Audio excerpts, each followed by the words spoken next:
حضرت ایوب علیہ السلام کے پاس جتنا تھا شاید اس دنیا میں اتنا کسی کے پاس نہیں ہوگا، اتنا مال اللہ نے انہیں عطا کیا، مگر وہ شکر کے لیے رات کھڑے ہوتے تو صبح ہو جاتی۔ اللہ تعالیٰ ان کو دکھا کر فرشتوں پر رشک فرماتا تھا، اے فرشتوں دیکھو میرا بندہ، میں نے اسے سب دیا ہے پھر بھی میری عبادت میں کمی نہیں کرتا۔ فرشتوں نے کہا کہ مولا اگر تو اس سب سے لے لے گا تو شکر کرے گا یہ بندہ تیرا؟ اللہ تبارک و تعالیٰ نے فرمایا اب اسے میں آزمائش میں ڈالتا ہوں۔ تم نے یہ سوال کیا ہے کہ میرے مال ساری چیزیں دینے کی وجہ سے یہ شکر کر رہا ہے، تو حضرت ایوب علیہ السلام کثرت سے الحمدللہ کہا کرتے تھے۔ پھر اللہ تبارک و تعالیٰ نے اچانک آزمائش میں، امتحان میں ایسا ڈالا اس نبی پاک کو کہ آندھیاں چلیں، ایسی آندھیاں چلیں کہ ان کے پورے جانور ایک ساتھ مر گئے، سب چلے گئے۔ ایک بھاری نقصان ہے، یہ کروڑوں کا نقصان جس کا ہو جائے۔ حضرت ایوب علیہ السلام پھر مصلی بچھائے اور رات میں الحمدللہ کی تکرار شروع کرتے ہیں کہ رب العالمین تیرا کروڑا شکر و احسان ہے، اور شکر بجا لاتے رہے، یہاں تک کہ پھر چند دنوں کے بعد بیماریوں کی وبا پھیلی۔ وہ بیماریوں میں ایسا ہوا کہ ان کی اولاد یہ کے بعد دیگرے انتقال کرنا شروع ہو گئی۔ ان کے بیٹے اور بیٹیاں جتنی تھیں تقریباً 100 اولاد ان کی سب انتقال کر گئے۔ ہر بیٹے کے انتقال کے وقت جب آپ کو خبر دی جاتی تو وہ یہی کہتے کہ میرا کچھ بھی نہیں گیا، رب تبارک و تعالیٰ نے دیا تھا اور اس نے واپس لے لیا، مجھے کس چیز کا غم ہے۔ وہ الحمدللہ کہتے رہے، اسی پر قائم رہے۔ ظاہر سی بات ہے اولاد کی محبت، مال کی محبت فطرت میں آ ہی جاتی ہے۔ یہ بہت کٹھن مرحلہ ہوتا ہے کہ صبر کر لے جانا، بولنے کے لیے بڑا آسان ہے، بولنا آسان ہے، عمل کر کے دکھانا یہ بہت کٹھن مرحلہ ہے۔ کسی کی جدائی برداشت کرنا یہ سب کے بس کا کام نہیں۔ اس کے بعد ان کی یہ اہل خانہ سارے جب دنیا سے رخصت ہو گئے، کچھ بھی باقی نہیں تھا سوائے آپ کے ایک چھوٹے سے گھر کے اور آپ کی ایک وفا شعار بیوی حضرت بی بی رحمت، ان کو جمیلہ بھی کہا گیا ہے۔ حضرت بی بی رحمت آپ کے ساتھ رہیں خدمت کرتے ہوئے، باقی کوئی نہیں تھا۔ حضرت ایوب علیہ السلام پھر چند دنوں کے بعد خود آپ کو علالت، بیماری ایسی آئی کہ بخار بڑھتا گیا بڑھتا گیا بڑھتا گیا، اتنا کہ آپ کا جسم بخار سے گل گیا پورا۔ لیکن اس حالت میں بھی آپ بارگاہ رب العزت میں پوری رات کھڑے ہونے کی کوشش کرتے۔ آپ لکڑی کے سہارے، دیوار کے سہارے کھڑے ہوتے تھے اور گر جاتے تھے رات کو عبادت کرتے کرتے۔ پھر ایک وقت ایسا بھی آیا کہ آپ کے جسم میں سب دراڑیں پڑ گئی تھی، گوشت کٹ کٹ کے گرنے لگا، اور جب آپ کو سلایا جاتا پھر اٹھایا جاتا تو آپ کی چمڑی بسترے سے لگ جاتی تھی۔ جسم مبارک میں اس قدر گلن آ گئی تھی، یعنی گل گیا تھا بخار کی تپش سے، گرم سے۔ اس حالت میں آپ سوئے رہے، پھر اب کھڑے ہونے کی بھی طاقت نہیں تھی، تو لیٹے ہوئے اپنی زبان سے الحمدللہ الحمدللہ کہتے رہے۔ ایک دن بھی شکایت نہیں کی، ایک دن بھی نہیں کہا میرا تو سب لٹ گیا، میں کیا تھا، کیسا تھا، کہاں آ گیا، کچھ بھی نہیں۔ اس حالت میں بھی بستر پر رب تبارک و تعالیٰ کے شکر میں مصروف ہے۔ اسی لیے تو صبر اور شکر یہ دو چیزیں بہت ہلکی چیزیں ہیں کہنے کو، لیکن عمل میں اتنی ہی بھاری ہیں، بہت بھاری ہیں۔ صبر کر لے جانا اور شکر کر لے جانا یہ اولیاء اکرام، انبیاء اکرام کی اعلیٰ عادتوں میں سے ہے۔ اگر کسی کو لگ گئی یہ عادتیں، سمجھ لو کہ وہ بہت بڑا مقام حاصل کر لیا، بہت بڑا مقام حاصل کیا، ورنہ ہر ایک کے بس کی بات ہے ہی نہیں ہے۔ میرے عزیزو، سیدنا ایوب علیہ السلام اسی حالت میں سوئے رہے سوئے رہے۔ پھر ایک وقت ایسا آیا کہ آپ کی زبان کٹ گئی، زبان کٹ گئی جگہ جگہ سے، زبان ہلتی نہیں تھی۔ اس حالت میں بھی ان کی وفا شعار خاتون حضرت بی بی رحمت انہیں چھوڑ کر نہیں گئیں۔ اس خاتون کو ہماری عورتیں آئیڈیل بنا لیں، نمونہ بنا لیں۔ آج اگر تمہارا شوہر صحیح سلامت ہے، تمہیں دیکھ رہا ہے، کما رہا ہے، تو اس کے آگے پیچھے گھوم رہی ہو.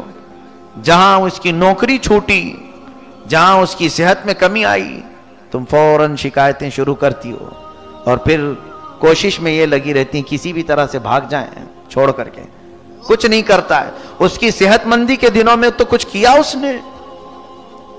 اگر آج اس پر کوئی چیز آفتیں آ گئی ہیں، بارگاہ رب العزت میں دعا کرو کہ مولا اس پر آئی ہوئی بلائیں ٹال دے. اللہ تعالی بیوی کی دعا سے شوہر کو صحیح فرماتا ہے، لیکن ناشکری بیویوں سے نہیں. اور حدیث پاک میں یہ بھی ہے، حضور صلی اللہ علیہ وسلم فرماتے ہیں میں نے جہنم میں اکثر عورتوں کو دیکھا معراج کی رات میں. صحابہ سے صحابیات اس وقت جو موجود تھیں حضور سے پوچھتی ہیں یا رسول اللہ کیوں عورتیں زیادہ کیوں تھیں؟ اللہ کے نبی فرماتے ہیں یکفرن العشیر، کہ وہ اپنے شوہروں کی ناشکری بہت کرتی ہیں. ناشکری. اور حضور نے یہ لفظ بھی بتا دیا حدیث پاک میں کہ زندگی بھر اس کے ساتھ اس کا شوہر اچھا کرتا ہے، کبھی اس کی خواہش کے مطابق کوئی کام نہیں کیا تو وہ پورے کاموں کو یوں کہہ دیتی ہے کب تم نے میرے ساتھ اچھا کیا. یہ جملہ اس کو جہنم میں لے جائے گا. یہ تو عادت سی بنی ہوئی ہے گھروں میں. میری بہنیں، عزت مآب خواتین، ان تمام چیزوں سے پرہیز کرو. تمہاری زبان جو اس طرح سے بے لگام ہے آج، یہ دوزخ میں جانے کا سبب بن سکتی ہے. اپنے شوہر کے متعلق اللہ تعالیٰ نے جب یہ تمہارا جوڑا لکھ دیا ہے، صبر کر لے جاؤ، بہت بڑا تمہارے لیے اجر ہے. ظاہر سی بات ہے آج تمہارا شوہر جیسا بھی ہوگا فرعون تو نہیں ہوگا. فرعون تو نہیں ہوگا. فرعون حضرت آسیہ کو سلاتا تھا اور ان کی ہتھیلیوں میں میخ مارتا تھا، کیلیں ٹھوکتا تھا، اور پھر ان کے سر کی چوٹی کے بال سے چھت کو لٹکا دیتا تھا. دن بھر وہ بالوں سے لٹکی رہتی تھی. اس قدر ظلم کرتا تھا سیدہ آسیہ پر. کس لیے؟ کہ وہ حضرت موسیٰ علیہ السلام پر ایمان لائی تھی، اور اسی حالت میں ان کو شہید کر دیا. اس نے مار کر کے ٹکڑے کر کے شہید کیا سیدہ بی بی آسیہ رضی اللہ تعالیٰ نے. لیکن میرے آقا صلی اللہ علیہ وسلم فرماتے ہیں آسیہ کو میں نے جنت کے سب سے بلند مقام میں دیکھا. اور پھر اتنا ہی نہیں بلکہ حضور صلی اللہ علیہ وسلم فرماتے ہیں میں معراج کی شب جبرائیل کے ساتھ جا رہا تھا، ایک جگہ سے تیز خوشبو آئی. پوچھا جبرائیل یہ کس چیز کی خوشبو ہے؟ عرض کرتے ہیں یا رسول اللہ صلی اللہ علیہ وسلم فرعون کی بیوی آسیہ کی کنگھا کرنے والی جو خاتون تھی اس کے ہاں سے یہ خوشبو آ رہی ہے. اس کے حضرت آسیہ کے بالوں میں جو کنگھا کرنے والی خادمہ تھی یہ اس کی قبر کی خوشبو ہے. پھر حضرت آسیہ کا حال کیا ہوگا؟ صبر کی وجہ سے وہ اجر دیا گیا. بہرحال حضرت بی بی رحمت ایوب علیہ السلام کی نیک وفا شیار خاتون یہ بھی ایسی صابرہ تھیں، چھوڑ کر بھاگی نہیں. اس حالت میں بھی اپنے شوہر نامدار کے ساتھ خدمت میں لگی رہی، خدمت کرتی رہی. جیسے بھی ہیں آج گوشت کے ٹکڑے کٹ رہے ہیں، ان کے بستر سے چمڑی لگ رہی ہے، لیکن ہے تو یہ اللہ کے نبی ہے میرے شوہر، میں آخری سانس تک ان کے ساتھ رہنے والی ہوں. لیکن علاج کے لیے دوڑ بھاگ بھی کرتی تھی. ایک بار بازار میں ایک حکیم صاحب پکار رہے تھے میرے پاس، ہر چیز کا علاج ہے. یہ دوڑی دوڑی چلی آئیں، پوچھا اپنے شوہر کی بیماریاں سب بتائیں، ایسے ایسے میرے شوہر کی تکلیف ہے، کیا ان کا علاج ہو سکتا ہے تمہارے پاس؟ اس حکیم نے کہا بالکل ہو جائے گا، چٹکی میں علاج کروں گا. در حقیقت وہ ابلیس تھا، شیطان مردود تھا. اس نے یہ جان بوجھ کر کے جال بنایا تھا کہ آخر وقت وہ بہتوں کا ایمان چھین لیتا ہے. کہا اے خاتون تیرے شوہر کا علاج تو میں کر دوں گا، اجرت کیا لوگے؟ کہا اجرت میری کچھ بھی نہیں ہے، معاوضہ بس اتنا کہہ دینا کہ شفا دینے والا تو ہی ہے. وہ مجھے اتنا مان لے کہ میں شفا دینے والا ہوں. عورتوں کو کبھی کبھار محبت میں جب غالب ہوتی ہیں تو کچھ سمجھ میں بھی نہیں آتا ہے. اندھا دھند جیسے آج بھی بچوں کی محبت میں عورتیں بہک جاتی ہیں. ارے کہیں سے تو علاج ہو جائے، میرا بچہ بچ جائے. یہ نہیں ہے ایمان. میرا شوہر بچ جائے، میں کچھ بھی کر لوں، چاہے مندر جانا پڑے، چاہے کہیں مجھے سر ٹیکنا پڑے، میرا بچہ بچ جائے. نہیں، کفر و شرک کر کے اگر تم کسی کو بچا سکتی ہو تو پھر کس خاک کی زندگی جی رہے ہو؟ یہ نہ ایمان ہے نہ اسلام ہے. یہاں تمہاری آزمائش ہے، یہاں تمہارا امتحان ہے. اپنی چاہے سخت بیماری ہو یا اپنے عزیزوں کی، حرام راستہ تم اختیار کر ہی نہیں سکتے، نہ کرو جب تک ہو سکے. بیماری کس نے دی تمہیں؟ اللہ نے. اور شفا کون دے گا؟ اللہ. یہ عقیدہ بس کافی ہے. مجھے جو بیماری پہنچی ہے وہ اللہ کی طرف سے آئی، اور شفا بھی اللہ ہی عطا کرے گا. اس عقیدے پر قائم رہو بس.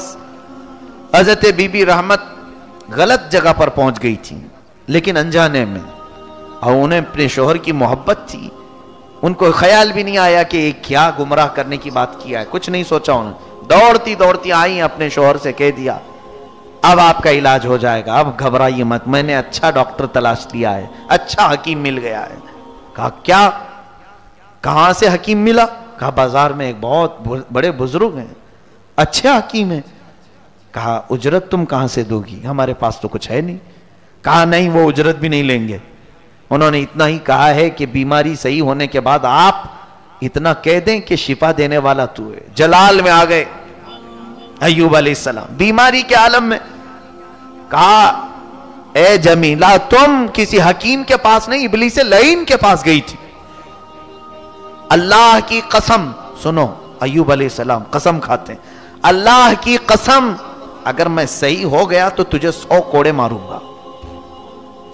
بیماری میں ایک ہی عورت ساتھ رہی ہے، کوئی نہیں ہے. اس کے باوجود یہ ایمان کی اعلیٰ مثال اگر کہیں ملتی ہے تو نبیوں کے دربار میں. انہوں کو کسی سے کوئی پرواہ نہیں ہے کہ یہ چھوڑے گا وہ چھوڑے گا، مجھے کچھ نہیں. مخلوق سے ان کی کوئی پرواہ ہی نہیں ہوتی. وہ نبی اللہ تھے، اللہ کے نبی تھے. ان کا عقیدہ تو اپنے رب کے ساتھ بڑا مضبوط تھا. جاتا ہے کوئی تو جائے، میرا مولا مجھے پرورش کرے گا. بی بی رحمت کو آپ نے قسم کھا کر کے کہا، تب بھی وہ بھاگ کر کے نہیں گئیں. ایک تو بیماری میں تمہارا اچھا کرنے گئی اور الٹا تم مجھے مارنے کی بات کر رہے ہو، اور وہ بھی قسم کھا لیا کہ مجھے 100 کوڑے مارو گے. اگر اس زمانے میں کسی خاتون کو کہہ دیں تو وہ پورا بکھیڑا کھڑا کر دیں، ہمیں کھلا چاہیے، طلاق چاہیے، مجلس بٹھاؤ، میٹنگ بٹھاؤ، بہت سارے معاملہ. یہاں پر ایک چیز سیکھنے کو ملتی ہے کہ اگر ایمان میں مرد مضبوط ہو، اپنی عورتوں کے متعلق یہ کہہ دے چاہے ہمارے گھر میں کچھ بھی ہو جائے، غلط راستے کے ذریعے سے کوئی چیز ہمارے گھر نہ پہنچے گی. بس اس پر آپ قائم رہیں، دیکھیں پھر آپ کی اولاد بھی، آپ کا گھرانہ بھی اس طرح سے چلے گا کہ اللہ تبارک و تعالیٰ سارے صالحین آپ کی نسل میں پیدا فرمائے گا. لیکن ہم مجبوریوں کے عالم میں یہ سوچ لیتے ہیں کہیں سے بھی آ رہا ہے چلا لو یار، آج غربت ہے، تنگی ہے، کہیں حرام کا آ رہا ہے چلا لو. بہت سارے لوگوں کے گھر اس طرح سے تباہ و برباد ہو گئے. یاد رکھنا، کبھی تم مالدار تھے، بڑے پیسے والے تھے، جیب میں ہمیشہ مال بھرا رہتا تھا، اچانک ایسی بندش لگ گئی کہ اب کچھ بھی نہیں آتا، خال خال پھر رہے ہیں. ایسے حالت میں تمہارا امتحان چل رہا ہوتا ہے. اب تمہاری بیویاں اگر صابرہ ہوں تو کہیں گی کہ چھوڑو، اچھے دن بھی ہم نے دیکھے ہیں، یہ برے دن بھی ٹل جائیں گے، اللہ تعالیٰ پھر اچھے دن لے آئے گا. لیکن اگر کوئی یہ کہنا شروع کر دے خالی خالی پھر رہے ہو، کیسے چلے گا، جاؤ کہیں سے منہ مار کے لے آؤ. پھر اگر وہ منہ مارنے کی بات آئے تو کسی کو دھوکہ دے، کسی کو ٹوپی پہنائے، کسی کو جھوٹ بولے، کہیں سے سود سے حاصل کرے، چوری سے حاصل کرے، ڈکیتی سے حاصل کرے. مال آیا تو یہاں دو کی ذمہ داری. اگر بیوی گھر میں لے آئی تو شوہر کی ذمہ داری ہے پوچھے کہ کہاں سے آیا، پوچھے نہیں، ارے کہیں سے تو لے کے آ رہی ہے، کچھ تو کر کے لا رہی ہے، گھر چل رہا ہے نا. اور اگر شوہر لا رہا ہے ایسے تنگ دستی کے دنوں میں تو عورت کی ذمہ داری ہے پوچھے کیا میاں آپ کو کام لگ گیا، حلال ذریعے سے مال آ گیا آپ کے پاس. کیونکہ یہ وقت، یہ سچویشن ایک دوسرے کا مدد کا ہوتا ہے، تعاون کا ہوتا ہے. جب غربت اور تنگ دستی ہمارے اوپر چھا جائے، کہیں سے آمدنی کے ذرائع نہیں نظر آ رہے ہیں، تو اس وقت دونوں کی ذمہ داری ہوتی، ایک دوسرے کا تعاون کریں اور پھر جانچ پڑتال بھی کرتے رہیں. اتنے دن سے تو سوکھا سوکھا تھا، اب کہاں سے آ گیا، کہیں کوئی غلط راستے سے تو نہیں آیا. کیونکہ اچھے دنوں میں غلط راستے پر جانے کے چانسز کم ہوتے ہیں، غربت اور تنگ دستی میں غلط راستے پر جانے کے بہت چانسز ہوتے ہیں۔ چور اکثر مال سے پریشان ہو کر کے کرتے ہیں، جسم کا دھندا کرنے والے غربت سے تنگ آ کر کے کرتے ہیں، ڈکیتی کرنے والے، اپنا جسم بیچنے والے، یہ تمام جو گناہ آج منظر عام پر آتے ہیں، اس کے پیچھے اگر کوئی سبب ہوتا ہے تو وہ تنگ دستی ہے، غریبی، پیٹ، بھوک انہیں لے آتی ہے۔ بہت سارے کاموں میں کئی ایسے مسلمان بچیاں اور مسلمان بچے چلے گئے، بہت سارے کس کام میں لگے ہیں، معاذ اللہ رب العالمین۔ پچھلے سال کی بات ہے، مجھے ایک صاحب نے بتایا تھا کہ یہ اپنے جسم کو بیچنے کے کام شروع کر چکے ہیں، کہ انہیں اس کی نمائش کے، اس کے استعمال کے اچھے خاصے پیسے دیے جاتے ہیں۔ اے میرے عزیزو، کہ اللہ تعالیٰ کی یہ امانت تمہیں اس کام کے لیے استعمال کے لیے دیا ہے مولا نے، اس غلیظ کام کے لیے، جس میں اگر تمہارے عیب رب تبارک تعالیٰ کھولے تو معاشرے میں رہنے کے قابل نہ ہو۔ اللہ تعالیٰ ہماری تنگ دستی اور غربت میں ہماری حفاظت فرمائے۔ حضرت ایوب علیہ السلام کی خاتون ذرا غلط راستے، غلط حکیم کے پاس چلی گئیں تو آپ کا جوش ایمانی تو دیکھو، قسم کھا لیا کہ اگر میں صحیح ہو گیا تو تجھے کوڑے ماروں گا، 100 کوڑے ماروں گا۔ انہوں نے توبہ کر لیا، نہیں مجھ سے بھول ہو گئی، میں آپ کی محبت میں سمجھ ہی نہیں پائی کہ وہ کیا کہا۔ خیر اللہ نے مجھے ہدایت دی آپ کے ذریعے سے، شکر بجا لائی، پھر بھی چھوڑ کر کے نہیں گئی۔ اب دیکھیں اب پوزیشن یہ آئی کہ حضرت ایوب علیہ السلام کے ذکر کرنے کے لیے جو زبان تھی وہ زبان بھی لڑکھڑا گئی۔ زبان میں ایک روایت میں ہے کہ 8 ٹکڑے ہوئے تھے، کٹے ہوئے، بیچ میں سے دراڑیں تھی۔ اب وہ زبان ہل نہیں پا رہی تھی، جو الحمدللہ کی تسبیح ہے۔